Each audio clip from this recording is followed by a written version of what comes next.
How's it going, everybody? Welcome to another episode of the James Loud Podcast. And today our special guest is Caleb from Connected. How are you doing today? I'm doing great. Thanks for having me. Absolutely, man. So you're one of the guests you're on the hit list of the original list that I made of people that I wanted to interview. And we've been going down and checking the people off. And so I'm glad you're here.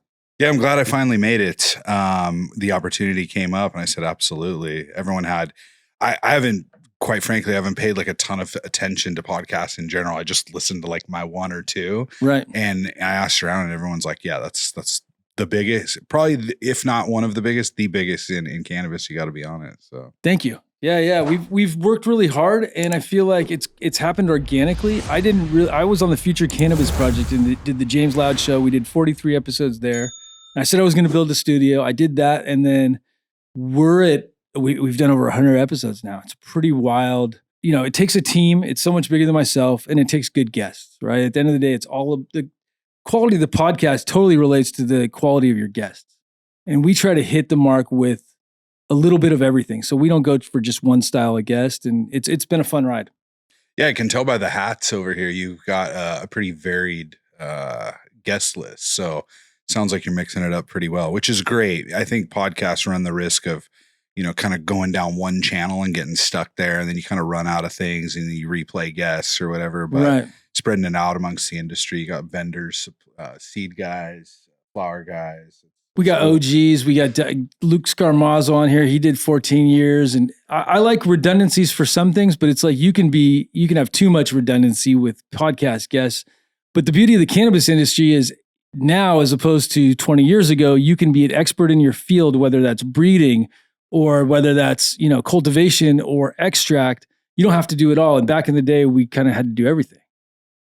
Yeah. I mean, it feels like the walls are closing in, not on us, but like on the cannabis industry. Right. And we're finding ourselves kind of feeling like we have to do more and more, or at least bring the people closer and closer. So I wish that was more, at least, you know, for us, I wish that's been more of the case where you don't have to do everything. Distribution's a good example. Like, God, it was just like doing something you never wanted to do, run a crew of trucks. I think we have like 26 trucks. It's mind boggling. Right. Well, and I get that totally. And I would agree, but I feel like you can hire somebody to run the trucks. You don't have to run that department, right? You can have departments. Before it was like we were electricians and carpenters and all these things. Like individually. But like I'm totally under I love the umbrella model. I love the collaboration model. I think anymore you have to collaborate. You have to work with other like-minded people if you want to be successful. And you need some of that vertical integration. You might not have to be fully vertically integrated, right? But you definitely need, I think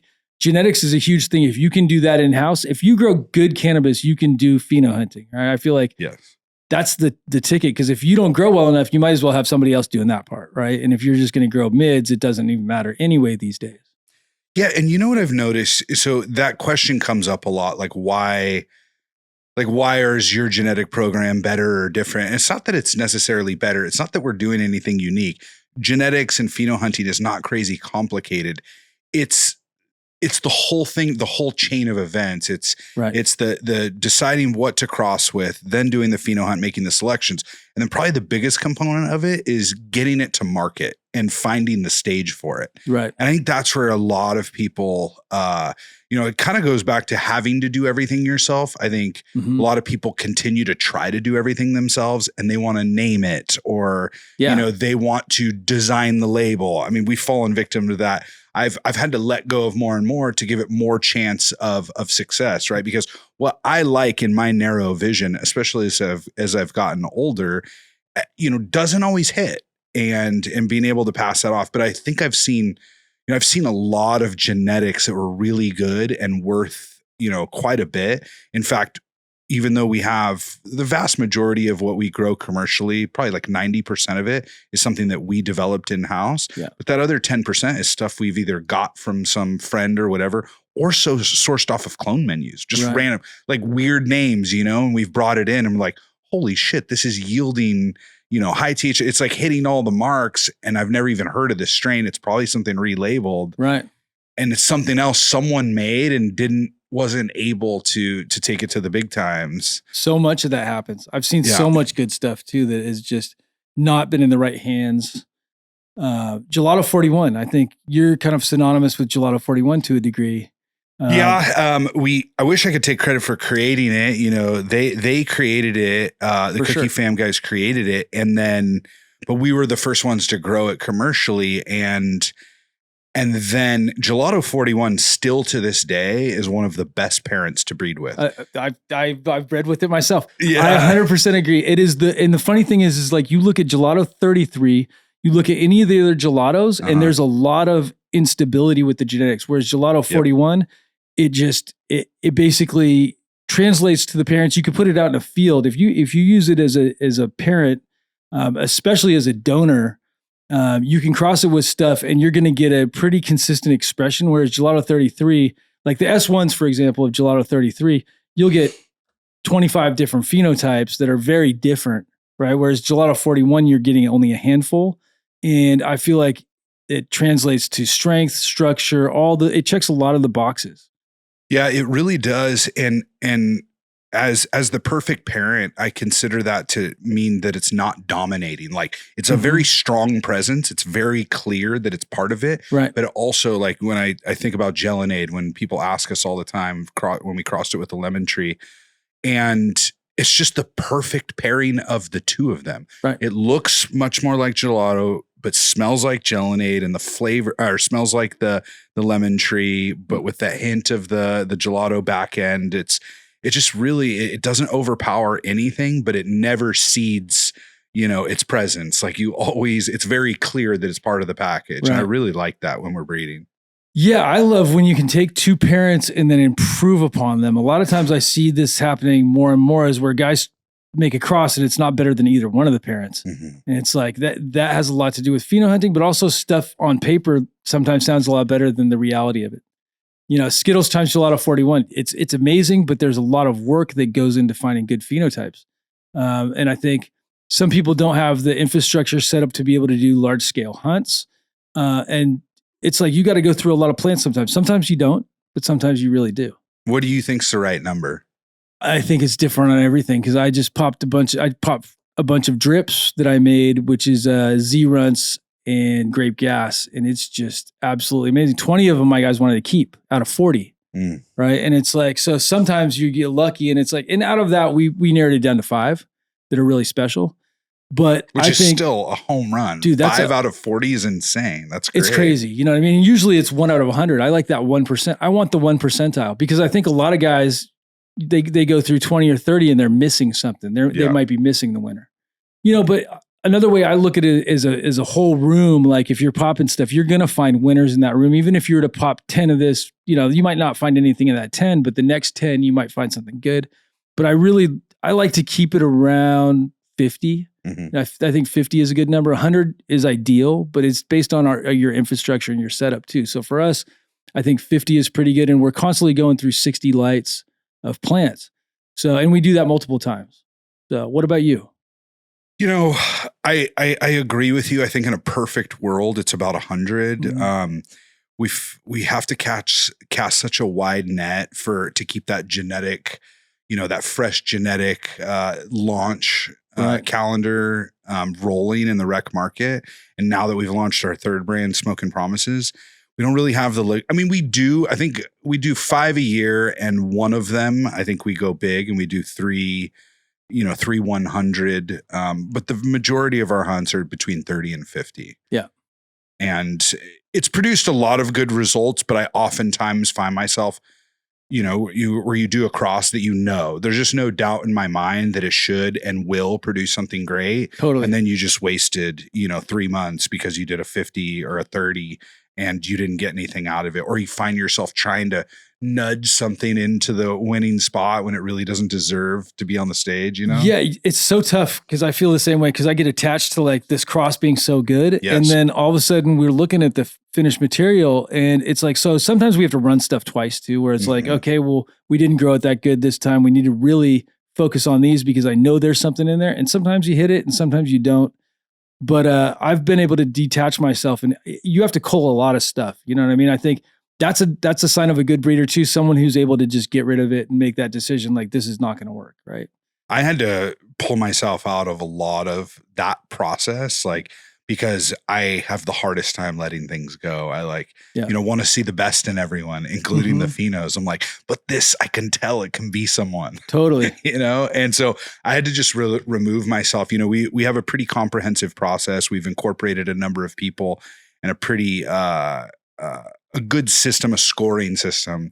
And if it doesn't meet the scoring, I could pull rank and be like, no, this is I don't care that people didn't like it. We're going to give it another shot. I try to not do it very often. Right. But we're in a pretty good system that it prevents me from keeping too much or putting things forward that really shouldn't. And do you guys do analytics as well with everything? Yeah. We test everything for terps and TH and cannabinoids. And document everything. I've seen some of your lists actually. So really? Yeah, for sure. Yeah. That's Yeah. cool. Like really extensive spreadsheets.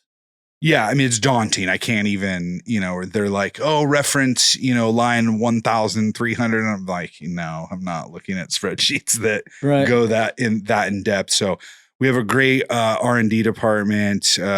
We have a PhD out of Cornell running the R&D.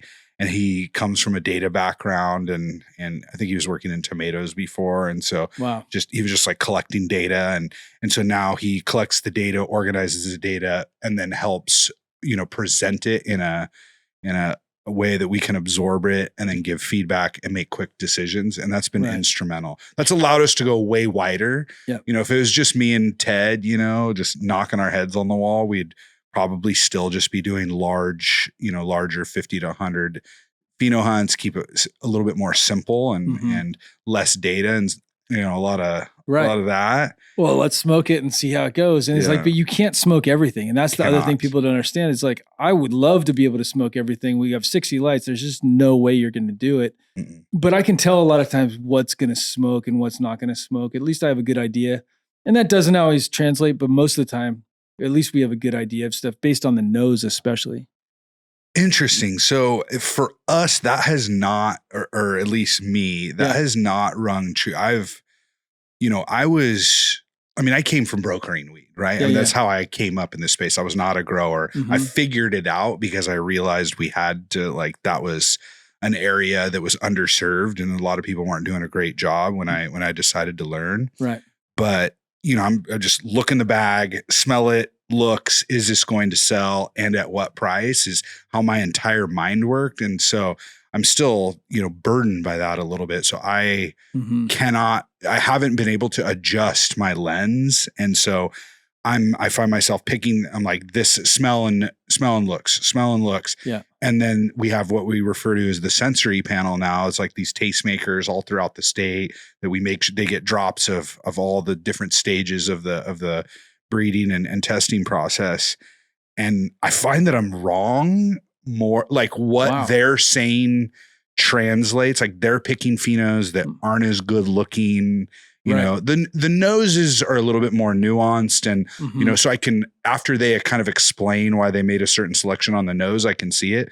But some of the, the looks that they're choosing they're not like the best bag appeal. Yeah. But I think they are doing what you're referring to. They've trained themselves. Yes. Well, and I grew up with cat piss. It was the ugliest weed on the planet, and it was amazing in the effect, the smell, the taste. I thought it was amazing, but it was ugly. When we used to get it, it was like little bracts in the bag. A lot of times, it was just shreds in a bag, and we pay $60 for an eighth of it. Yeah. So I grew up liking ugly weed, and so that really kind of has taken away to where, okay, how does it smell? How does it taste? And how does it make you feel? My friend died last year, 420. And I went back to breeding for effect, really, because that was kind of out of the equation. I'm a chef by trade as well. So it's like, okay, let's go for flavor. I want flavor. I want the terpiest, most unique flavor that I can get. If I can get some green tea ice cream, I'm loving it. Something different. Yeah. But he passed and, he was questioning me the week before he passed. He really was kind of talking about breeding for effect. And he gifted me his seed collection. Which the money from the seeds that we're going to sell are going back to his kids. And on 420, we're actually starting to launch those seeds on our website. But he was all about breeding for effect. And his stuff tasted good. And we're pheno hunting through some of the stuff right now. And it's like, wow, good flavor, good effect, but really trying to get that focus back on feel good weed. How does it make you feel? Do you want to feel up? Do you want to feel down? And having that as part of the equation instead of it just does it taste good? Yeah, the whole effect thing is just a daunting way to approach things, and that goes back to like what my tastes and my experiences are, right? Right. And I'm going through it right now with my wife. I married her. She just moved here from Costa Rica like 3.5 years ago, Nice. and she just she up until the day we met was still just smoking whatever was available. Totally. There was no strain. If there was, she never paid attention to it. Mhm. Even though Costa Rica actually has a pretty good indoors, a lot of old school NorCal surfers down there Oh, that have yeah. set up grow ops. So they have some pretty good weed. And so we're going through it and we're trying to find out, like, she didn't believe, she thought it was just bullshit, that weed had different effects. Like she claimed I think she was never paying attention, or she was smoking always in the similar mood or, occasion. Right. And as she started to go through some of the stuff that I'm bringing home, and actually she's an amazing joint and blunt roller. So she sees everything and started to pay attention to the names and started to realize that Biscotti in particular, but the gelato heavy phenos give her what I would describe as like what a typical sativa, like, upbeat, like a little bit of anxiety, the opposite of what most people get. Exactly. Yeah. And so it's like happening, it's unfolding right before me. Yeah. Sometimes I'm always like, it's hard, but it's an amazing plant. It's a complex plant. And I think what we've definitely noticed is, whatever, we're experiencing and what we communicate that we think you will experience, that tends to be what most people are seeing. But then you're getting the outliers where they're getting the exact opposite. Totally. It's so subjective. And people are like, well, taste isn't, and these things are, no, they are it's just like with wine or any sort of food, but then with the effect, it adds a whole nother dimension to that. And it's like, because our body chemistries are so uniquely different from one person to the next, you can have different effects. Whitethorn Rose, I think, is a good example where across the board, a lot of people get that same feeling from it. Mm-hmm. It's this feel-good weed. I don't think it's strong. I wouldn't classify it as, narcotic or sedative or stimulating, right? It's somewhere in the middle that just makes you feel really good. And it's one of those things I could smoke in the morning, evening, afternoon, but I can do that with sour diesel too, right? So we can go back to sour. I love sour diesel. I love the way it makes me feel, especially sun-grown sour diesel. I smoked on a bunch of it for the last few months, and it just makes me feel really good. And sometimes we just connect with different genetics, Yeah. I haven't had a good sour diesel. So there's been a bunch of bullshit that's come through in the recent months that it's like, this is like some watered down cross of it. We keep trying to get cuts through our program and nothing is the real deal. So I've refused to smoke any of it because I can just tell. Yeah. I don't want to ruin that memory because that memory is still there, but it'll still be there because I smoke so much of I smoke so much of the stuff trying to get the sour back because I had to go back to my aunt and uncle, get it 6 times where I lost it. And finally they got rid of it. And so it'd been several years, and this guy, Dave, I've told this story on my podcast a bunch, but this guy, Dave from Budgelero, came up at Reggae on the River last year, was like, tell me what you think of it. And it was the real deal sour. And so I ended up getting a pound to smoke. And I've been smoking off it. I still have a little bit left. In fact, that's awesome. Yeah, I'll get you some of it, but it's the real deal. And the thing is like, I thought maybe my memory was lying to me about how good it was or how, that all this stuff is, maybe these are just versions of it. But the thing is like when you remember it, like I did, because I had it for so long and I enjoyed it so much when I was younger. Once you get it again, it's like, it's unmistakable. Yeah. And there was a point where we only had one sour. There wasn't all these different sours. There was one sour. Yeah. And it was like, it was fuely, but it was also sweet. And there was like a little bit of a lemon component to it.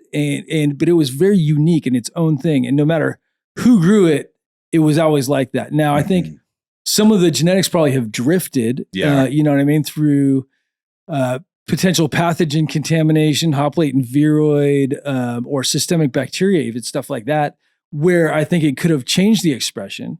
And so maybe some people even have the right cut, but they just can't get it to express properly. But Dave's had the same cut forever, and his expresses exactly how I remembered it. Yeah, that's one of those ones that, is clearly on the comeback right now. There's a lot of people breeding with it. Yeah. I've yet to see anything I haven't seen a lot, but the stuff I've seen I haven't gotten super excited yet. But I am excited for the comeback. I'm excited for comebacks in general. Dude, the green What do you think about that? All this purple weed, and I feel like it's time for the green to come back. We embarked on what we referred to as sativa revival like 5 years ago, where we started a breeding project, and it wasn't just specifically green, but I mean, most sativas, tend to lean green. And so that led us down this path of all this old school stuff, some of it nasty and, I remember this was never good. And, it's not that it wasn't good. It's not my preference, some of these hazes and, but it's led us down a path and, I love it. I mean, look, dude, just because the funniest thing about purple weed is once I learned, I learned it pretty early. Once I learned that purple meant nothing to quality, it was in my head, except I could not stop my own preference because it's so visually appealing.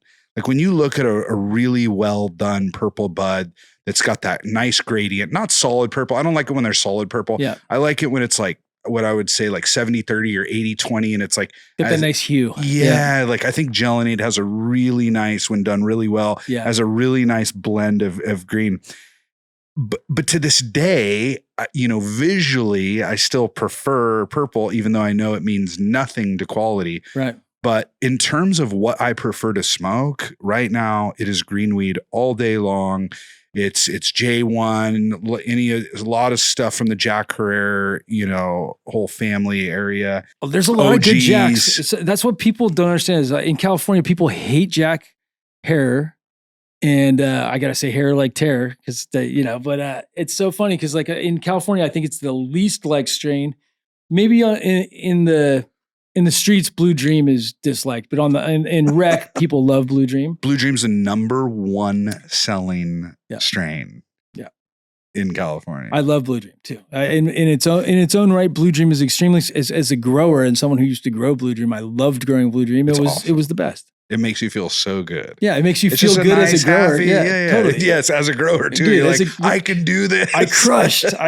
Yeah. I mean, my friends thought I was such a good grower when I was growing Blue Dream. And it was like when it first came around and everyone's like, dude, like thought I was the best grower. And a lot of it had to do with the genetics. My OG didn't, it was OG and it was good, but I struggled with OG. I'd have good harvests and bad harvests. And every single harvest didn't check the boxes necessarily.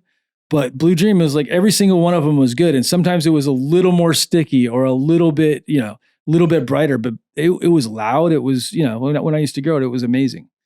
So, yeah. So I love bringing back old stuff. I love that the green stuff's coming back around. We've been through every OG that we can find. We finally launched one that we thought was good. It was Ghost OG and it's pretty good. It's really good. I'm really pleased with what we're putting out. But it's still not that original, that memory. Gas. Yeah. I think Blem's Unruly OG. I think they do a fantastic job. I've been wondering that. I saw that nug. I was like, is that really OG? That is the Florida Crippy. I actually showed Fletcher. I was hanging out at an event. Fletcher was sitting at the table. Showed him. He thought it was like the Hawaiian skunk dog or the Maui skunk dog, and I got it as the Crippy.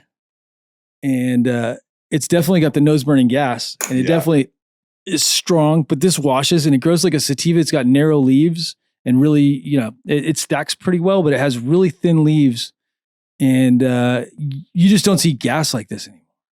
No, you don't. I miss it just like I miss the sour diesel, but I do see some pretty good OG from time to time. Like I said, Unruly's is Blem's Unruly is pretty good. Like the nose on it. Sometimes their structure is a little like, the buds are a little kind of weak. Like they look like something might be wrong with the plant, but the smell and the effect and the flavor are pretty close to what I remember. Brian from Vital, he brings down some every once in a while. He's got some friggin' phenomenal OG and I don't share it with anybody. That's when it's good is when I like keep it to myself. We get some batches of the dirt Skittles that's grown, soil grown Skittles. Oh, nice. And I just keep that mostly for myself. Like I'll get small amounts. I give it a couple friends and then I just make sure to pile it away. And I just really enjoy certain things. And Skittles is one of those ones I still love smoking Skittles. I smoke everything, but Skittles I'd go back to. And I don't think candy's going away. I don't think it's going away anytime soon. No. It's too easy for people to smoke candy. People that aren't even connoisseurs, it's like they taste it and then they're like, oh, it tastes like something familiar. Yeah. I do love the taste of good green weed though. Like I miss that part of it the most, I think. Yeah, I mean, I'd say the J1, and we just recently brought it back and started doing some breeding with it, but it's probably in my top 3 strains of all time, but also for sure my top green weed. It's just It just makes me feel happy, and that at the end of the day, like, I'm older now. I'm got a lot of responsibility. I've got 3 kids. I'm busy, and I need something that can give me. Like, I need something that's additive on top of all the other shit, where even if I think I got a day on the couch or a day just chilling by the pool and something comes up, I'm like, I'm there. And like a lot of the green strains are that for me right now. Right. That's why we've done so much with the sativas, the Tropical Z we did, which is a Tom Hill Haze by GDP, that then crossed by Zeno. And it's just real light and fun and flavorful and like no stress, no anxiety, and no nap time. And I don't need more than 1 burrito. Right. Totally. I'm really enjoying that, like that place right now. And that most purple weed doesn't afford me that. I can't smoke anything purple on a Sunday morning, before I embark on whatever we're doing as a family that day. Yeah. Unless I can convince them it's movie day all day, it's like it's a rainy day outside. I got ZDP coming down. We got ZDP. ZDP. It's exactly what you think when you hear ZDP. It's like exact because it leans heavy on the granddaddy, and then it has a candy finish to it. But it's very much like nostalgic. I'm bringing back some nostalgic stuff. Like I got a Dream Candy. We're calling it. That's the working name of it right now is Dream Candy. But someone else has the name Dream Candy, so probably have to call it Loud Dream Candy. But it's a double LCG, which is a Runts S1. And then we put that with the Blue Dream. And the thing is with Blue Dream, that's another breeder that's very stable in the sense that there's only like 4 phenotypes that really expresses an S1. And then you put that with something like Lemon Cherry, and you're going to get some stable expressions in there, and you're going to get the real Blue Dream with a little bit of candy. And that's what we found 3 that we really liked that lean towards different things, but I really like the old school with just a little bit hint of candy.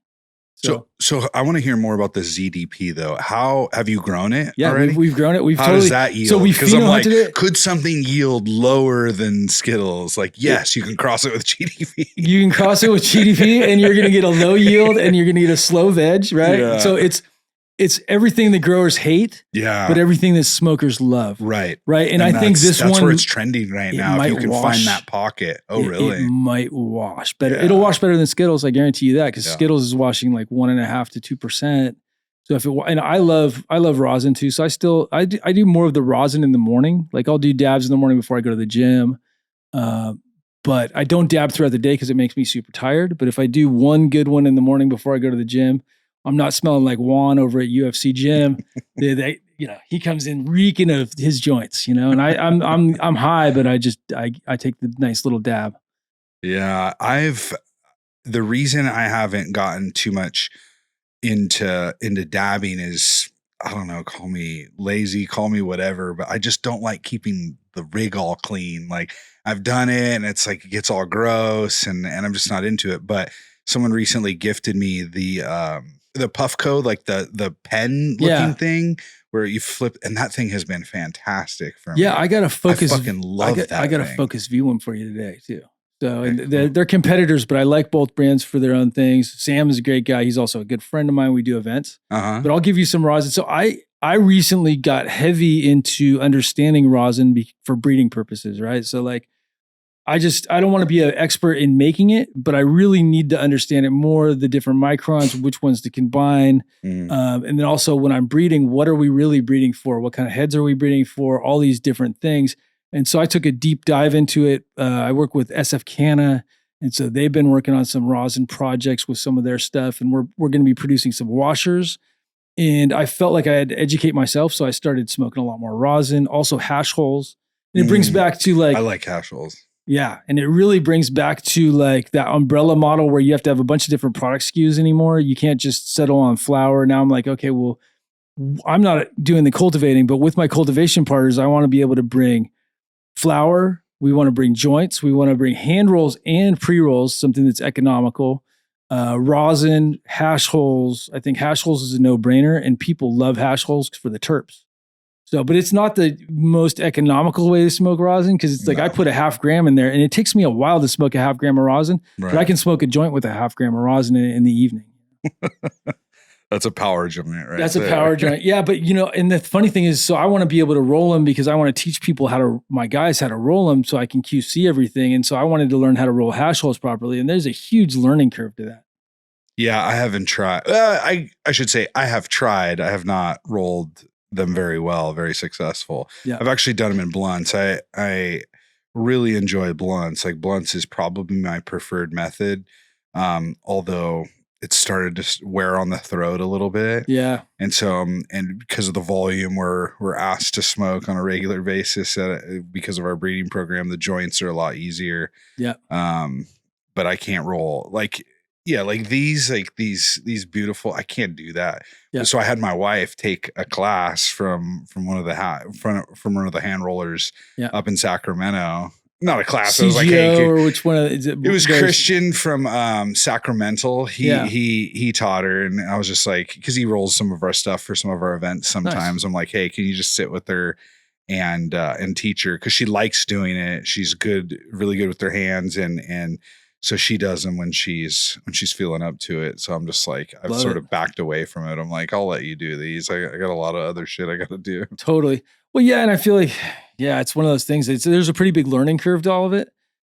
But joints it's the best way for pheno hunting to actually test your work, right? I feel like if you want to put the even playing field out there, you can't just give people a bag of weed anymore. You have to give them. Realize that. Yeah. That was a mistake. Because then people take it and put it, you know what I mean? Are you smoking bong rips with it? What are you doing? And it's like, if you give them a joint, you're going to give them the same size joint. It's going to burn pretty much the same, depending on how they're dragging it, of course. But like, they're going to get a similar experience than if somebody's taking a bong hit or someone's rolling their own pinner joint. It's like, because I feel like there's the perfect, I like the 10 millimeter organic tips right now. That's what I'm pretty stuck on with the Elements paper. And I like a tight grind so that you get, it's like, it's one of those ones where it checks the box too, where you get that nice white ash. And the ash has a lot to do with how you roll it. People don't understand that. It's not just how flushing, of course. I think flushing's super important these days, but also how you roll it, how tight it is, all those things. And then the grind on it. Like if you're going to roll a blunt, you want a really like a coarse grind. Whereas if you want to roll a joint like that and you want it to burn perfect, you're going to want a fine grind. Yeah. So, Ted was really beating his drum. He's like, we got to focus on the white ash. We got to focus on it. To the R&D department, they were like, nah, we're not sure we're bought in that this is actually a thing. And so they did a deep dive, interviewing people, we went so far, we bought a smoke machine because we couldn't smoke or we didn't buy one. We made one. Yeah. This smoke machine. So it pulses and it couldn't smoke, I think 6 or 7 joints at once. And it has a hood on it. So it pulses and everyone laughs. Oh, I'll do it. You don't have to have that. You're like, you have no idea. Anyone who said they will do it can't keep up with the volume. Totally. They end up quitting or they can't give notes. They just can't keep up with the program whatsoever. Yeah. So we did that just to be able to test the ash of stuff, to do it at volume, because we're looking at outliers of white ash, assuming that it's rolled correctly. But in that whole process, they realized it has to do with the roll, the grind, the moisture percentage, the paper that you're using, how the thing was lit, what did you use, torch, did you use lighter, and there's all these things come to find out also that you can do to get that really beautiful Instagram video. There's things you can specifically do to get the white ash looking a specific way. They'll hit it with the torch afterwards just to burn. I see all kinds of stuff, and I've been smoking weed for 30 years and we didn't really talk about ash very much. Black ash, it was kind of weird back in the day. I never thought black ash was good, but I didn't see cigarette white ash or cigar white ash until maybe 4 or 5 years ago at the earliest. And now it's like a thing where it's like, oh, this is a box that has to be checked. And I'm not 100% sold on all of it. I do understand that it's another one of those things, especially if it's flushed correctly. And you talk about how it drips and, the oil ring on there. I think, sure, that's great, but not everything has the same oil ring. And it's definitely specific to different genetics. But I've been taking deep dives in all these directions to making sure we're ahead of the curve with all this stuff too. It's like, I feel like that stuff's important. Yeah, we got the smoke machine, and then they figured out all the components. They figured, they homogenized, make sure everything that we were rolling. We figured out the way that most people were considered, it's in a joint like that, the certain grind, certain moisture percentage. Mm-hmm. And then we measure the ash color to see if there's genetic outliers, right? And so we were collecting the ash and then putting them in this thing that measures different tones of white all the way up to black. And so we're actually able to assign an exact objective score using, the scale of whitest white versus blackest black and everything in between. Do you guys notice a difference? In what do you mean? In like quality? With the white ash, if it's whiter ash, does it translate into a better quality product as far as flavor or? So flavor is the priority, and not always when it tastes really good does it burn the whitest. Sure. But never when it burns really white does it taste bad, if that makes sense. So the white ash only helps it, but it is not a mandatory qualifier. It doesn't have to burn crazy white to check all the other boxes. And we do all sorts of blind trials, and so we've been able to figure out like white ash is a plus. It's additive, but something can pass without having the whitest of ash, and it's a huge genetic component. Like RS11 as an example, and it's one of the reasons it's bred with so much. It just burns white, like crazy white. You breed with it, it helps it. But the other thing we've noticed is flower structure plays a big role. So we have 4 flowering facilities, 3 in California and then 1 in Arizona. And we started noticing there was the flower from 2 of the facilities was burning whiter than the others, just consistently, time and time again. And then we were really trying to, because we're using same SOPs, same everything. There should be no difference. And we started noticing minor differences in the flower structure and the bract size. Yeah. And we noticed that the smaller the bract, the more the bracts there are, and the smaller they were, the better it burned. So our flagship facility in Northern California, in Sacramento, which has always put out like the best stuff, doesn't have the whitest burning stuff, but the flower structure is different. The weed also gets more purple at that facility. It's actually our oldest of the modern facilities. So there's some things that are a little different at this one. Yeah. So it gets more purple than the other facility. I've also heard people say like the darker the weed, like when it's really purple. Yeah. Sometimes you don't get as white of ash. Yeah, I've noticed that. So it's all just exciting. Like we try to not come to any hard and fast conclusions. Like a lot of folks in the industry, like just come down hard, and it's just like, this is because of draw this line, and it's like, and the reality is like, there's very few scientists in this space, and it's not to knock any of the work anyone's done. Right. Like we've all come a long way with very little against a lot of odds. Right. Yeah. But I think one of the most important things is we all remain, open-minded, that there's going to be information that comes along that is counter to what you've believed and preached and taught for sometimes decades. Like blurples. The purple LEDs, they were so bad. And this is an example of just one of the many things that I've seen over the years where I'm like, I'm never using LEDs because these blurples, it's good though, right? Dude. Got that nose burning, it's nostalgic from the 90s, right? I feel like that's what I love about it. But I've seen so many things over the years where I'm like, autoflowers suck. Now I breed autoflowers, right? I've been breeding autoflowers for the last 7 years. About 7 years now. I said autoflowers suck. I'd never work with them. LEDs, I'm never going to use them. I use LEDs now. Under canopies, I was excited about. And now I guess under canopies, originally Bobby Bags worked with you, and you guys were doing under canopies at your facility a long time ago. Yeah. So Ian Justice, who's our head of cultivation and R&D, he came from Driscoll's background in controlled plant agriculture. Or I forget what the term is. It's not controlled plant, but something like that. He went to school for growing plants indoors, long story short, and controlled environment agriculture, CEA, I think that's what it is. Went to school for that. It's done a ton of work on genetics. Did a lot of work with Driscoll's. Yeah. Created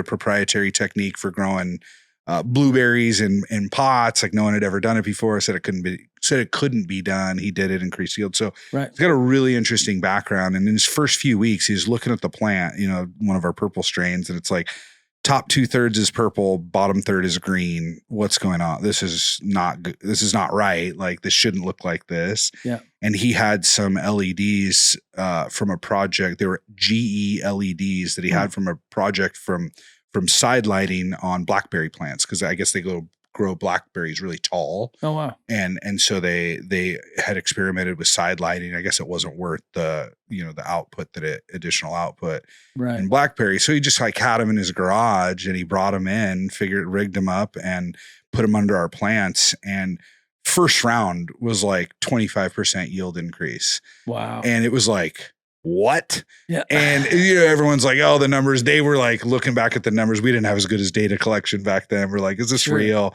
Kept running them, and it was like, holy shit, now it's more purple. And it was more purple. Yeah. So like the buds at the bottom, some of the buds closest to the light were some of the best buds. Oh yeah. Where that shit would have made it into trim or into pre-rolls, maybe, or just gotten rid of, they stripping that canopy. I mean, I believed in stripping the undercarriage until I met Tim, Faven, he gave us some Favens, and I'm a believer.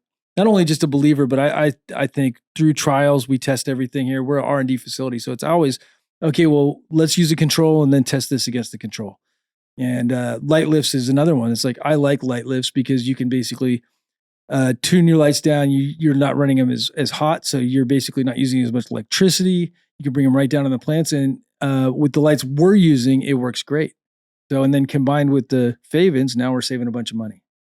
Yeah, it was a big difference, big change. I think Tim or Bobby Bags, he was working for us during that time and then went off. I mean, we have no interest in being in the light business. It's hard enough doing what we're trying to do and across multiple states. He's doing great. He is. Him and Kevin are killing it. Yeah, we're stoked for him. We're happy for them. Me and Kevin go way back. Like Kevin's such a good dude. He's always been solid. Yeah. Like, that whole hydroponics world was so weird for a while. It was just like, you didn't even, you kind of like had to have, it's the weirdest thing where you walk into a retail store and you have to have trust with someone, like seriously, a certain level so you could talk openly, right? And like some of the stores, you couldn't build that. And so you really had to like the guy and trust the guy and like start talking about tomatoes. It's like, let's stop talking. I hated that shit. Right. It was like so ridiculous.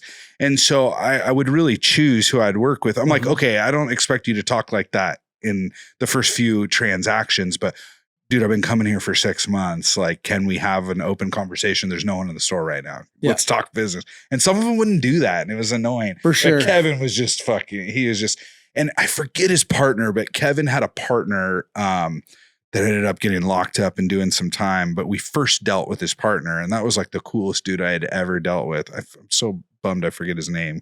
He was such an OG, but he went away for like 4 years on some federal charge. Wow. But that dude was so fucking cool. But then I got to meet Kevin because that guy went away and Kevin had been running something else and then came and Kevin was just, we don't really deal with hydro stores anymore. We're like a lot of direct to supplier type relationships, but he's the OG. He's the GOAT of the hydro stores in Sacramento for sure. Yeah, it's funny. The OGs that are still around is like, it's pretty amazing. That industry has completely changed too, with cultivation facilities coming online, because originally they were dealing with people that had garages, maybe 8-10 lights at the most. And then it turned into 50 lights, and then 50 lights turned into 1,000 lights. Yeah. Real quick. But, and then that whole infrastructure changed, and then, and then prices plummeted. So you're like trying to competing with the internet, too. It's like wild.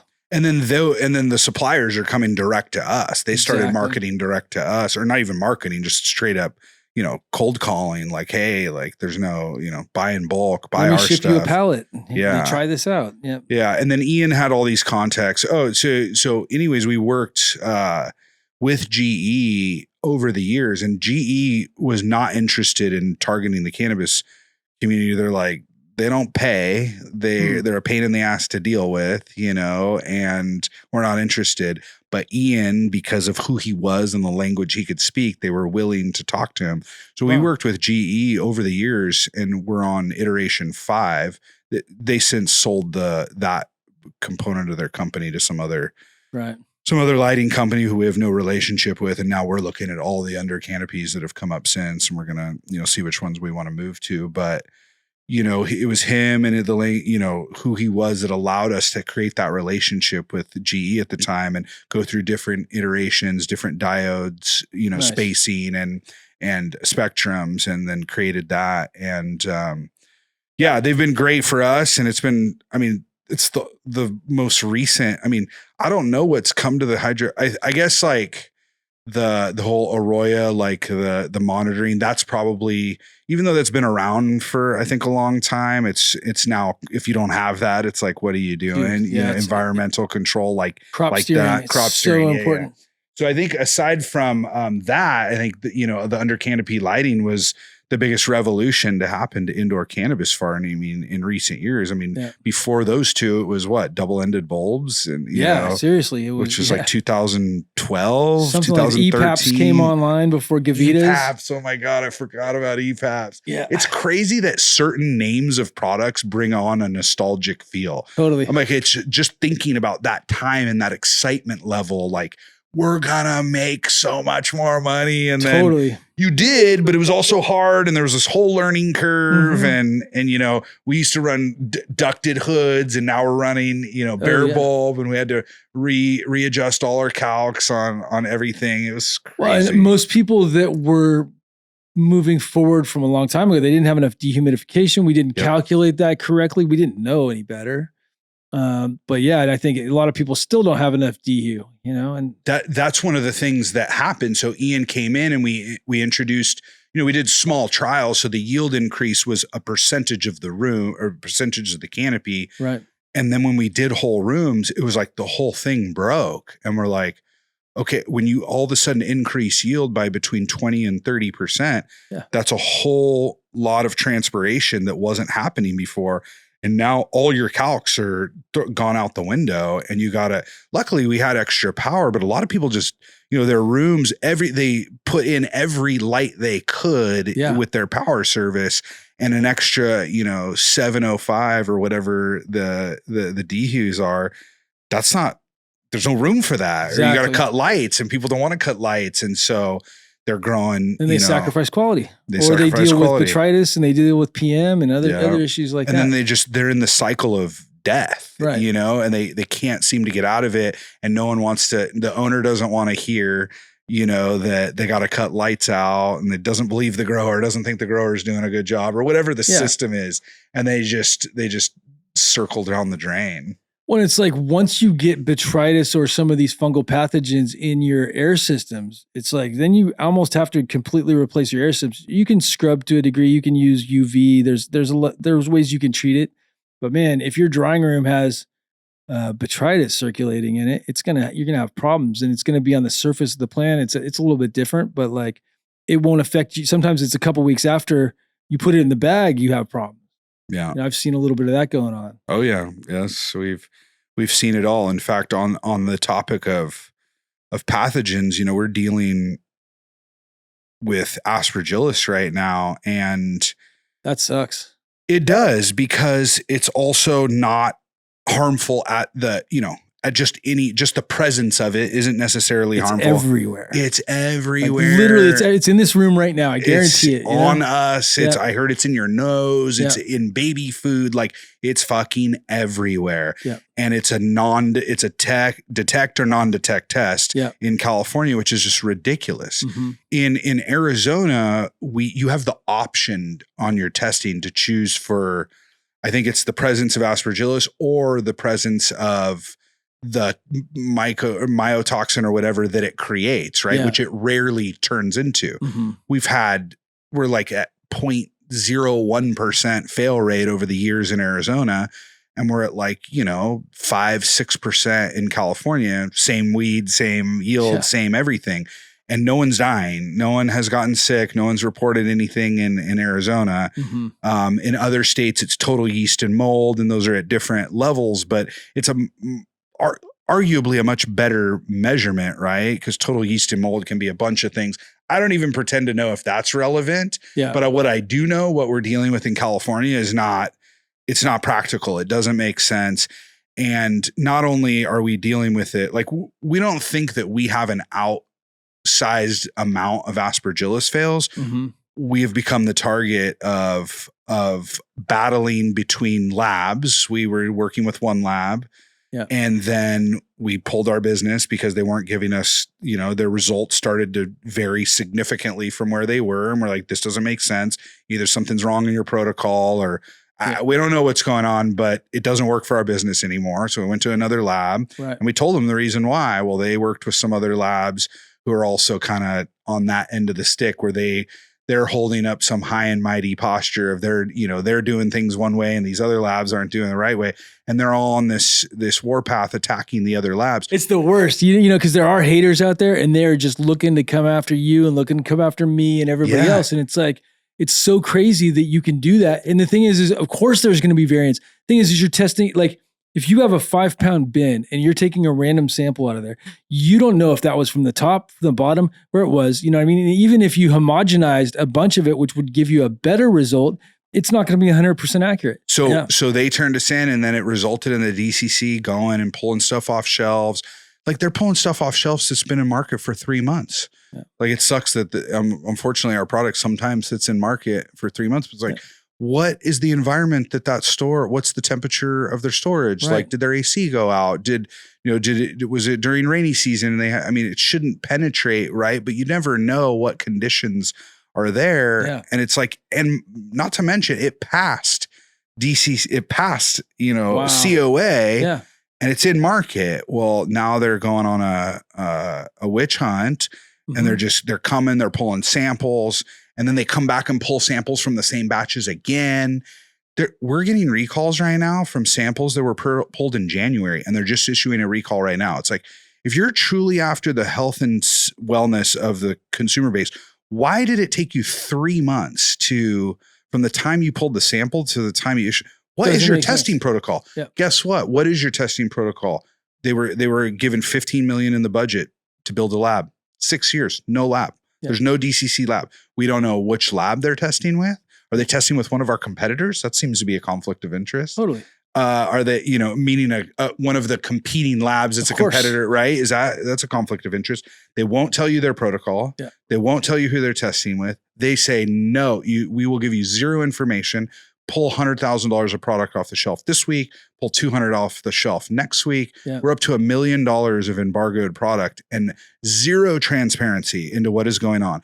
We have initiated every possible effort across our supply chain where, we're looking at every single product that's out there short of microwaving the weed. There's no, the aspergillus is fucking, I know it's like, that's what Australia and these other countries are doing. It's crazy. You get this weed and it's just fucking zapped. It looks like a fucking frozen dinner. Fry that. It's like, that you let defrost in the sun. It's disgusting. I'm not a big fan of cryo-cured weed either. Just putting that on the table, guys. It's not I think it has its purpose maybe for extraction, but I hate astronaut ice cream weed.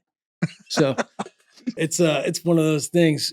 But I got a question for you. So I see this farm to table model that I would love to be able to execute properly. And I see a lot of companies doing their best. And I don't know what the solution is. I realize distributors need refrigerated trucks. They need to have a temperature controlled environment where they're storing it in. Similar to how Lagunitas has their beer across the United States and across the world, it goes refrigerated till the time the consumer gets it. I think that would be ideal.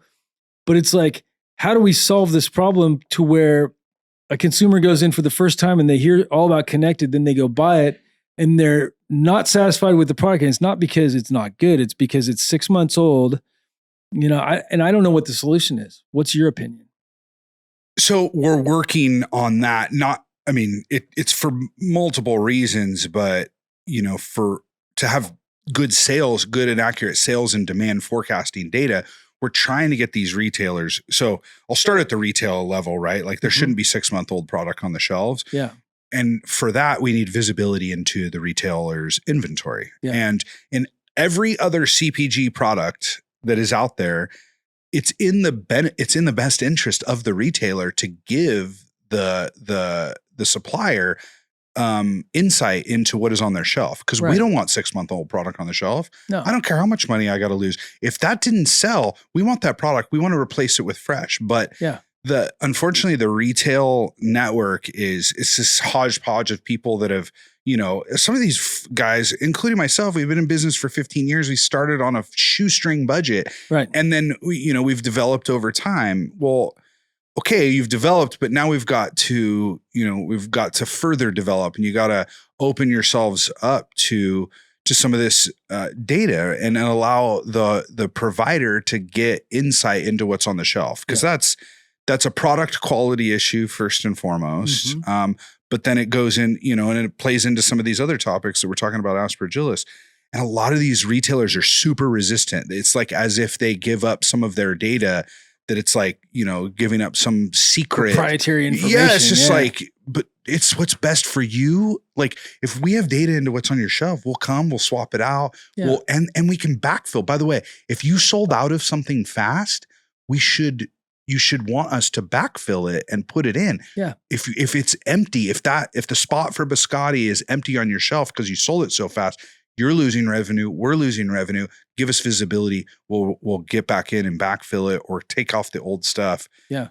More data is better for the entire industry. And we see a lot of people holding stuff real close to their chest. Totally. That has to change. The California retail, the entire supply chain in California needs to mature. And we need to overhaul, I think, for sure. We do. And it, the retailers play a big role in that. And at the regulatory level, I mean, I don't even know. I mean, they don't know what to look for. Mm-hmm. They don't seem to be interested in communicating with the industry. It's almost like they see us as their opponent. Yeah. So it's like we've struggled to have a really solid voice, a unified voice. I think a lot of people, this industry historically, particularly in California, has struggled to find a unified voice. There's a lot of egos. People can't seem to get along, and people can't seem to.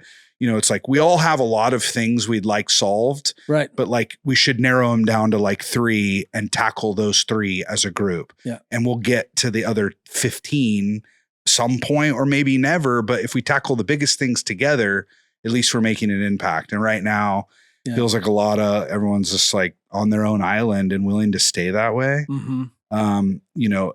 Elliot at Catalyst, he started a trade group. It started as a retail trade association, but it's already expanded into brands. And I think, he's got some of the biggest names in the retail space and some really solid brands. We're members of it. I think that has a good opportunity. He's got, a pretty good legal mind. He also understands the regulators. He's not afraid to, shake a stick at them. And I think that's critical. We've got to unify. We've got to create a voice to try to get some of these things, what is best, for at the end of the day, if you solve what's best for the consumer, you probably solve a lot of things. And it's not all about safety. The consumer's pretty safe. A lot of people have been smoking weed from a lot of bad sources. There's a lot of bad shit on it for a long time. And I'm glad that time's done. But let's not right now it's being over-regulated out of fear. It's reactionary. It's the most regulated agriculture product in existence. Yeah. There's nothing that's regulated like cannabis to that level.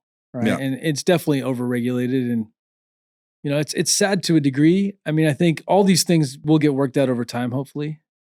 At least that's the hope. It's just how many good brands or how many good companies, how many good products will fail to continue to see the light of day, or, in that time. It's almost like I'm not a big conspiracy theorist, but it's almost like you could put on your foil hat and be like, if there was to be a bigger play to really consolidate this industry down to, who's ever really got the biggest wallet and who can stand here the longest. Yeah. It feels like this would be a pretty good way to do it, how they're going about it. Just it feels like that's going on right now, for sure, to really a lot does. of us, right? And it's really unfortunate.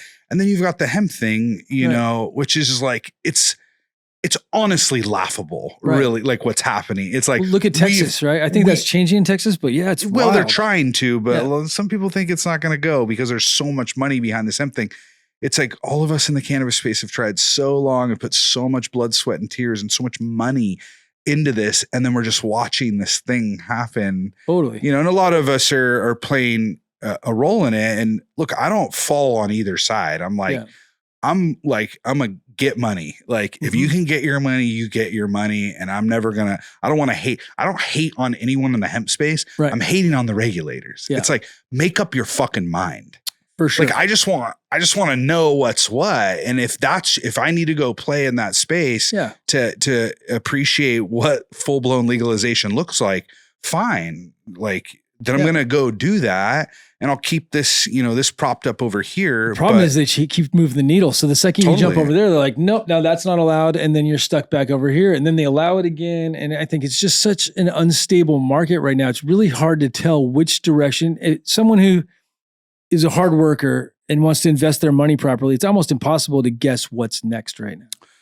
Yeah. And so once again, it like goes back to the wallet and the pair of, nuts you've got. It's like, how big and how crazy are you willing to go and how are you going to push it? And time again, it's those folks that seem to like, I've just always taken the stance. I'm like, cause dude, I used to do everything illegal and I had all those sleepless nights and, every van was potentially the end of my life. Like every van parked on my street ever was potential. I was always thought that there could be someone in it. And I don't miss those days at all.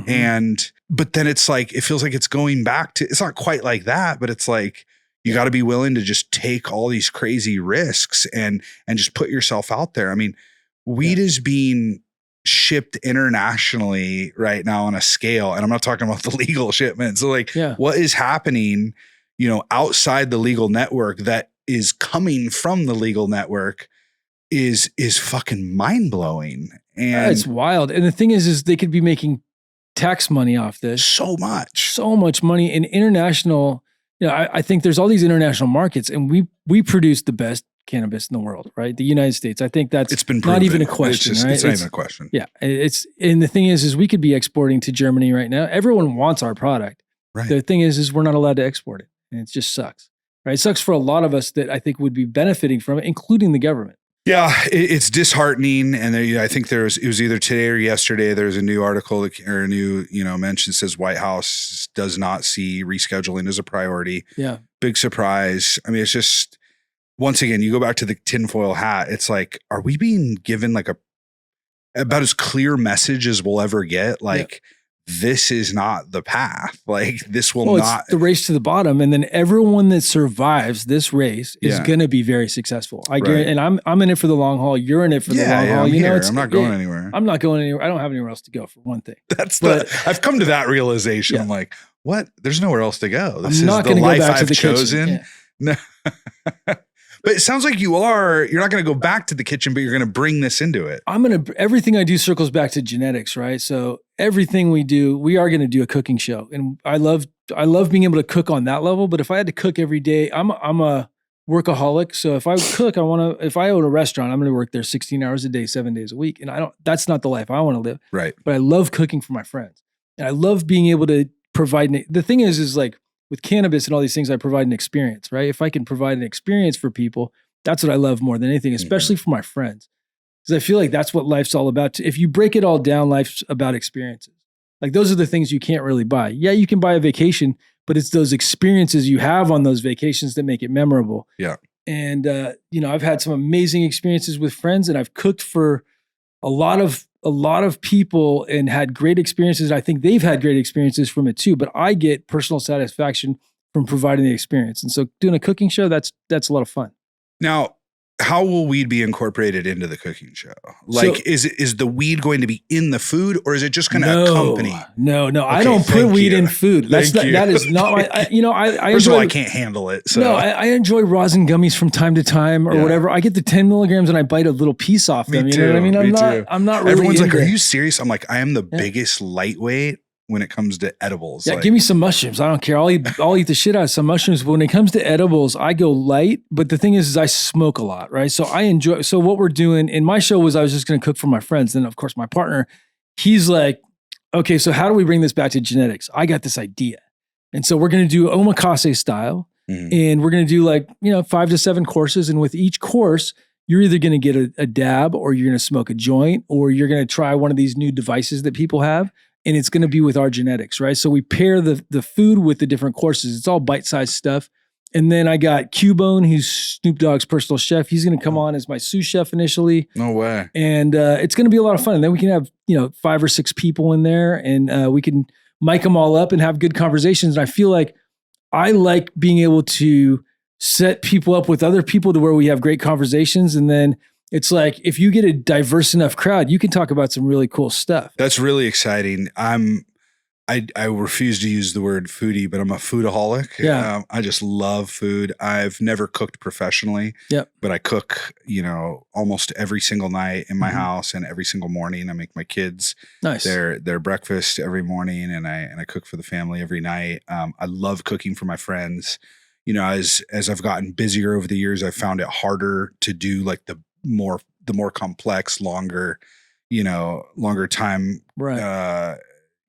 Cooks or whatever. But a lot of people try to do like the weed thing, and they want to incorporate the weed into the food. In fact, there's a restaurant in Sacramento, Michelin star Localis, and like they did this really cool dinner for us once, and they put weed in the food, and no one's ever done it as good as they did. Yeah. But still, I was so fucking high, it became unenjoyable. It's just too much. And they had the infused option and the non-infused. And my wife was like, absolutely not. She will not touch any weed edible. She's like, I want the non-infused. And somehow some of the stuff got into it, and she was like scared high. And it was like, it's dangerous. It's like weed in food is dangerous. Just the way it reacts, because everyone's body chemistry is so different. And if you're not used to it, it'll give you that paranoia. Right. And smoking does not give me paranoia. I can smoke the strongest sativas, and maybe I might get a little paranoia for about a minute or 5 minutes, but that goes away really fast. Whereas edibles, it just like doesn't go away. Then you want it to be over. And it's almost like a bad trip because it doesn't end. Right. And so, I mean, I've eaten edibles where I'm like high for 8 hours or 10 hours. And you wake up the next day and you have a weed hangover, which is absurd. And then I got friends that eat 1,000 milligrams like it's nothing, but they can't hang with the smoking too. So a lot of them, the way they absorb it. Yeah, that's really cool that you're going to do that. Hopefully we can link up again on that. We'll get you down here for sure. Yeah, we want to do. So I've been doing a little bit more content stuff, and we did like a little steak thing, and I'm big on steak. I think we talked earlier before the show that I'm eating a lot of red meat, and it's all encompassing, right? Like we grow some of the most amazing products, and it gets better and better looking and tasting as we hone our craft, and then tying it into the kitchen. I mean, I love smoking when I'm cooking. Yeah. It's one of the nice things about having a great hood. Oh yeah. You're a good cook, and you cook a lot of steak. You gotta have a great hood, but then you got the joint right there, and it just takes it right out. It's the best. Yeah, for sure. That's the only place I'm allowed to smoke in the house. Right. Me too. Literally, because the house joints smoke up, they'll make your house smell bad. Yeah. Right. So if you had one piece of advice for your younger self, what would that one piece of advice be? Go harder. I remained relatively restrained. Like when people are just throwing up more lights, and now that being said, we were in Sacramento, which is in the Eastern District, the Eastern Federal District, where they actually sent a number of legal cannabis folks to prison, federal prison, so I don't know. I don't want to say I regret it, but I would have definitely encouraged, reinvest more of the profits, Speaking of profit, Luke Scarmazzo did 14 years and he owned a dispensary. Yeah. Yeah. That's not why he did prison time. I know. He said, fuck the feds. Yeah. So I actually knew Luke. I met Luke in, I think 2000, I think either 99 or 2000. He came up to Chico. He was real good friends with one of the guys that I was living with. And I met him up there. He stayed at our house, and he was a super cool dude. And then they opened that spot, and the guy that I lived with helped him run his dispensaries for a while. And we tried to sell him a little product, and he was just like, it was just so crazy. It was so bananas. And it was in Modesto. And so we stayed, we kept our distance, not because, for any other reason other than it was just like it was a little crazy, it was like hectic. Like this seems a little, I don't want to say I felt like it was hot, but it was like, it was either hot for getting jacked or like hot for something. It just felt like that place was cracking a little too hard. Sure. It was pretty unfortunate what happened to him. I mean, it's probably one of the worst cannabis war stories. I think him and Richard DeLisi, those two stories. I mean, there's lots of bad stories about guys that went away for something they would never have gone away today for one thing. But, but yeah, and then Uncle Rick did 32 calendar years for cannabis. That's just with circumstantial evidence on the long stint he did. Wow. It's really sad in Florida. Yeah, it's super gnarly. I mean, it was close. I mean, you remember that whole Hayward, I think it was Hayward. There was Operation Delta, the hydro stores that got busted. So, I didn't even know those guys. I had never even been to their store. Right. And when that happened, the lawyer was like, hey, do you know any of these guys? Read these names. And I was like, nope, didn't know. None of them rang a bell. And then like 3-4 months later, I get a call from my HVAC contractor. And he's like, hey, he knew one of the guys. He's like, hey, I got a message from the electrician, this guy, Brian, you guys when they raided him for that whole thing, they were like, tell us about Caleb Counts, tell us about Fruit Rich Health Wellness, blah, blah, blah. What do you know? And turned out that electrician had done some work at our facility through another contact who was Bay Area, Right. And we were like, holy shit. And that was enough. My lawyer's like, yeah, you're under federal investigation. If they interrogated him during a raid about you and listed all the names and all the companies that were affiliated with you, you are under federal investigation and you are likely next. You should be out of the business in 24 hours if you don't want to go to prison. Yeah. And that was like one of the most, sobering conversations I had ever had. I bet. And I had to pick up the phone and make the call, like dispensary, every gram of flowers out of that place before close of business, and call the grows and say every plant is cut down, pulled out of the ground, thrown in the trash. Wow. 24 hours, I was a ghost. I was out of the cannabis business. This was in 2000 and into 2011. I think it was 2012, early 2012. Mm-hmm. I was out of the cannabis business. And like my lawyer said, he's like, you should be a ghost. And so luckily, we got that information. I still don't remember his last name, but if Brian's listening, he's from the Bay Area, he's an electrician. Thank you so much. I owe that guy pretty much, I guess, in some ways, my life, because then they went and raided my next, one of my competitors who was a friend of mine, El Camino Wellness. They raided him 3 weeks later. Wow. And then my lawyer was like, they probably just went from you and realized you were out of the business and then went to him. Yeah. And luckily he didn't go to prison, but they took everything from him. And he's a real successful real estate agent now. Yeah. He's still a real estate agent. And I'm sure he would not have chose that path. He was good in the weed business and killing it. And it changed the direction of his life dramatically. Yeah. So I'm glad that somehow after all the shit I've done, I remained unscathed. Until the airport incident, did you hear about that? I did hear a little bit. You're bringing pre-roll joints or something like that? Yeah, I was traveling from California to Arizona, and I was just bringing them a few. I mean, it was like 20. Yeah, I think 20 jars of it was 25 jars of 2.5 grams, just samples of our infused pre-rolls to show them, what it looked like, and certainly if I would have sold them at full retail pop, I wouldn't have even recuperated the cost of my ticket. Right. So I definitely wasn't trafficking in sales, which is what I got charged with. For sure. Possession with intent to sell started as a misdemeanor. They upgraded it to a felony. Well, yeah. So they let you go. Everything was all good. And they just write a ticket right then and there and say, the cop even, I think he was a real aggressive at first. And I think he started to realize, this is a little much, you know? And he started to like make excuses which was weird, and they're like, feel like they have to justify what they're doing. You feel like they're kind of feeling bad about it. And then we ended up being on the tram because I missed my flight. We took the tram back, that Sacramento airport, and we ended up being it was like 6 a.m. We were the only ones on it. He's like, in the future, just check it. If you check this stuff, we'll never catch it. Yeah. I'm like, the guy that just busted me is giving me advice on how to further traffic marijuana, in his words, traffic marijuana and not get busted. So it was surreal. And then when my lawyer went to go to court, he was like, you're not on the docket. I don't know what's up. Well, give me the case number again. Gave it to him. He's like, dude, they upgraded you to a felony. And then they would not negotiate. They were like, they were getting a conviction no matter what. They're like, we got you dead to rights. We want this possession with intent to distribute. If not, we'll give you interstate drug trafficking if you'd like, because you had a ticket to Arizona.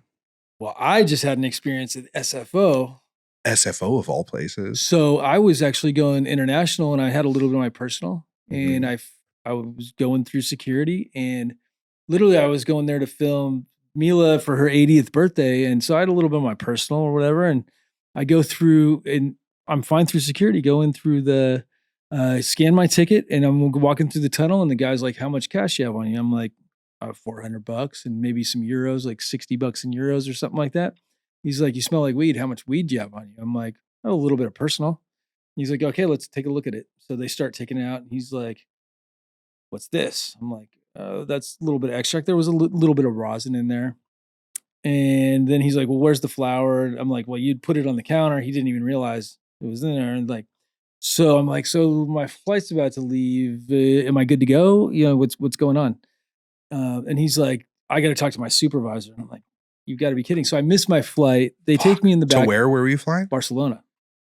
For Cannabis. So they probably are. So, yeah. And so basically, I mean, I don't know if I was profiled or whatever, but basically they went in the back and they searched my stuff, and that's all I had. I had declared it, and it's like, they asked me, I told them I had it.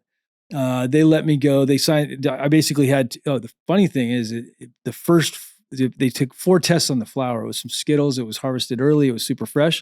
The first 3, it didn't test for Delta 9. It didn't pop dirty. The 4th one, it like slightly changed color. So they took a picture with that one, and they confiscated it and let me on my way. But, and they were actually pretty polite about the whole thing.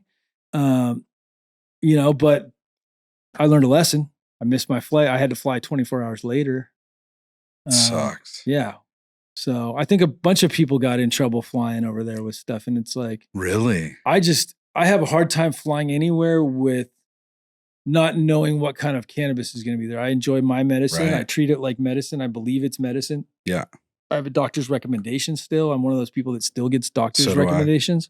Especially after that incident. Yeah. I make sure to keep mine to date. And totally. And so, I mean, I think of it as medicine, and I feel like we should be able to travel. We can travel with anything else. They can travel with, any sort of pills. So why can't we travel with cannabis? And that really has to change.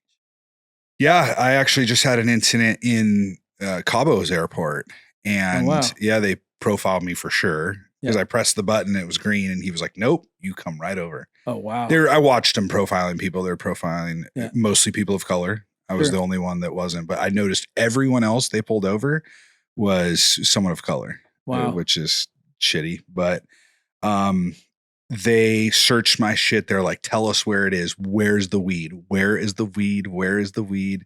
And I'm like, I don't have anything. They're like, CBD, you have CBD, huh? You have CBD. I'm like, no, I don't.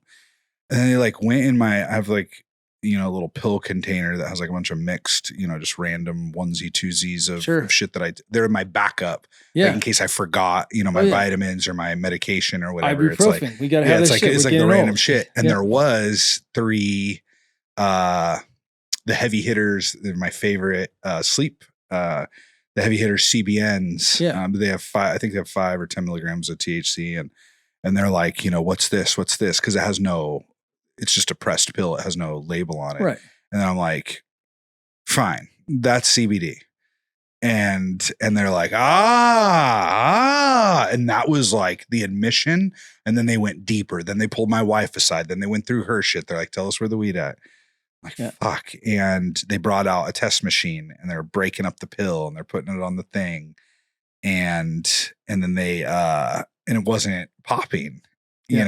And so they called over another guy. I mean, this guy looked much more studious and like had a different machine. and he just tested. They were testing a bunch of other pills that I had because I have all these. I take supplements. They tested, Totally. and the guy was like, "Vitamina." You could tell he was annoyed at the other guy who was like all gun ho, like thought he had a bust on his hands. Yeah. And the guy was like, "Vitamina, vitamina, vitamina, vitamina," to everything. Even the CBD they acknowledged was, they're like, "No, he was like, it's a vitamin. Yeah. There's no THC," which is funny. It's fucking bizarre. Right. What we have to deal with. Yeah, it's wild for something we believe in so firmly believe in that, I feel like it makes the world a better place. And then there's people out there that are like, no, people should still be going to jail for it. It's like those people are going to die off very soon, in the near future. And I think the younger generation is starting to get it. I hope. I don't even think the vast majority of people that are still putting people in jail believe that we should be. Mm-hmm. It's like some weird power trip, like upper hand. Like, I think behind the scenes, most of those people are like, I don't give a fuck about anything. I've come in contact with so many people who they're, you'll find out one way, shape, or form that, off camera or whatever, not exactly off camera, but like in the comfort of their own home and their own private circles, they have a totally different stance of what they'll say. But then they feel like they have to keep, it's either like this power trip or this image thing. And I think a lot of it is image, that they feel like they have to, for their voters or for, their peers, that they have to keep perpetuating that they don't even believe anymore. Yeah. And they're just doing it because they don't feel like they could acknowledge that they were wrong or that they have a different opinion. I think that is a large majority of what is still that, and the people that feel like they're just following the law. And I feel like the guys at SFO that I was dealing with, they felt like they were just following the law. They were very respectful, but also I was breaking the law. And so you can't break the law. And I unfortunately, the only way for us to get legalization, the reason we're here, why it's legal, is because we had to do things illegally. Had we not done that, it would still be illegal. There's no doubt in my mind. Cannabis would still be illegal if it wasn't for the outlaws that kind of pushed it forward. I think about that often, and it's like, I played such a small role in it. And there's people that you discussed earlier that they gave their literal lives, or a big chunk of their lives. And there have been so many people that have laid it down, and a lot of them, is for personal interest. But at the end of the day, like they chose to make their story heard and to be an example and to sort of lend their story to the rest of us to continue charging forward. Yeah. It is truly a war. When you stand back and think about it, it is a war. There have been many, many casualties, and there continues to be. And the casualties are showing up in different ways now. Now it's just millions and millions of dollars being flushed down the drain. Yeah. People that have tried to do it right and weren't able to overcome the overly burdensome tax structure, regulatory structure. I mean, it feels like they're trying to put us out of business right now with this aspergillus thing. And I don't know if you saw, recently they changed they recently did a major cut to the number of the pesticides and IPM stuff that we can use. I mean, already we were stricter. This is what almost no one knows this. We already had stricter requirements than organic certification, like by a long shot. Like we already had significantly stricter, and they just took an axe to what we could use previously, and now the list is even smaller. Right. I mean, what we're allowed to use to prevent, crop loss is ridiculous, and it makes no sense. And it's not tied to science. That's the thing. It's tied to fear. And unfortunately, most things are. And that's a good point. But I mean, I have positive outlook on everything. I'm hoping for the best. It's like we can only hope. But it's like some things aren't looking too good and other things are looking great. Yeah, the way cannabis is spreading internationally is really exciting right now. I mean, it's bittersweet because while it's expanded in the United States, it seems to have reached a limit. Right. It's bumping up against that right now. But what's happening on the international landscape and the opportunity to do business in all these other countries, like, I'm having to do all these calls at weird hours. We're talking to people in different countries. It sounds like you've been doing that for a long time. Yeah. But it's like, I actually took a step back the other day because I was like, oh, these fucking 5 a.m. calls or I feel bad for them that they're getting on at it's 8 p.m. where they're at. And then I realized, I'm like, wow, how lucky are we? I'm dealing with someone whose first language is in English, and we're talking about doing business together. Yeah. And they live, they're 9, 8, 9, 12 hours, different time zone. This is a fucking crazy world. Yeah. And we're talking like, and genetics can get there. Like it's going to be our genetics grown in their facility to our standards. Legally, and someone in Australia, Yeah. someone in Thailand, someone in Germany, someone in, people have been smoking our weed in Spain and UK for a long time, but Sure. these other countries, I think very little, and that's something to be excited about. That's something to get up out of bed for. Right. Is like, I'm stoking someone out on the other side of the planet. Right. That doesn't even know who I am. And they're going to be smoking my weed and like having the best fucking experience that they've ever had with It'll be weed. like 2010 for them. Yeah. And that 2010, those were magical years for cannabis, like pre 2010 to 2018 even. Those were, it was very nostalgic for me, like the early High Times Cannabis Cups. People were excited. And that's what I love about Cannabis. Going to events like Cannabis. I'm going to Mary Jane this year in June. I'll be there too. It's going to be good. Up. Yeah. Well, I'm going to be doing some live podcasts at the Grove booth with the Turplock guys. Cool. Yeah. So we'll get you in on there and it's going to be a lot of fun. But that reminds me of 2010, how it was here. People were excited for what's to come. We've already experienced it. And there's a lot of jade. Everybody's like, fuck, it was rough. Yeah. And, and they'll probably experience that too. But I love the enthusiasm and they're just excited about weed. They love weed. They love that. And it's the money hasn't come and gone because we've experienced where it's like we're rocking and the next thing you know, they're kicking us in the dick. Next thing you know, we're on top again and then they're knocking us down and cutting us off at the knees. And and that's just, I think that happens with most businesses. It's a cycle. Yeah. And you just put it into great perspective. I just thought about that. We're just in a phase of the cycle that we've been going through. It just looks different every time because it feels that much stronger each time because we have more invested now, more years of our life. We're older than we were then and it feels different. But we're just going through a cycle and it's a down cycle. And the next up cycle will be bigger than the last one. Yeah. And that's what we got to keep in front of us. And these little bumps, these hurdles, no matter how painful they are, I think the other point you made earlier is the people that make it through this, are going to really see the fruits of what they sowed over the years and all the hard shit they've been through. So I'm excited. Yeah. The horizon's still exciting. And I just love being in here and watching this unfold. And having guests like yourself on my podcast, this is why I do it.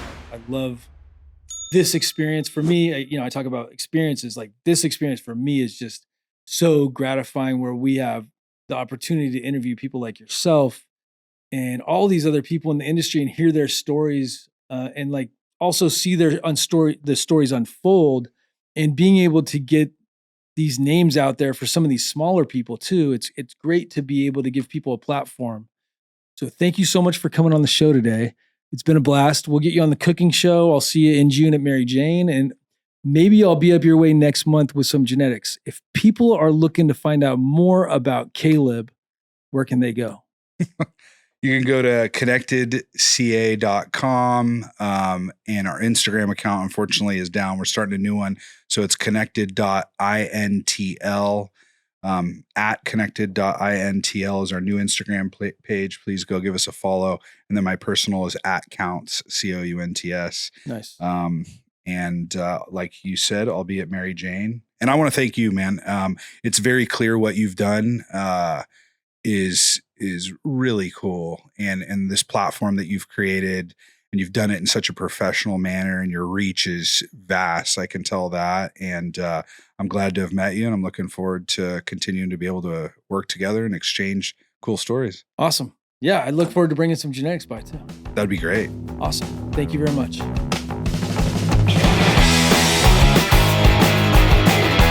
Thank you guys for watching. Please like and subscribe down below.